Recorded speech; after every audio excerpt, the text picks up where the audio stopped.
हाथ को छोड़ दीजिए अल्लाहु अकबर अल्लाहु अकबर अल्लाहु अकबर मुस्लिम है ताबूत पढ़ने अलहम्द शरीफ पढ़नी पहले रिकात मुकम्मल करके फिर का शुरू के बाद हम शरीफ बाद किरात के बाद रकून दे दी मैंने रकून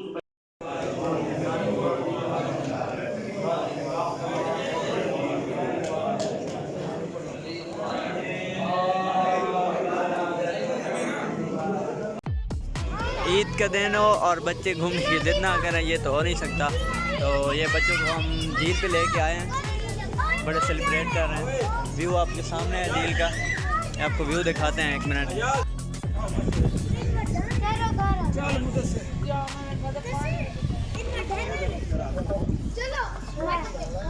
तो सबने फोटो खींच ली और हमने झील देखी। अभी हम जा रहे हैं सीधा गाड़ी की तरफ, हमने दुआ भी मांग ली। अभी देखते आगे। अजीम बुज़ुर्ग हैं हमारे बाबा हाफिज़ मोहम्मद अजीम साहब, उनके दरबार पर भी हाज़िरी दी है, फातिहा खाने की है और दुआ की है। सब बच्चे भी हमारे साथ हैं। ये अभी हम उनके मज़ार पर मौजूद हैं।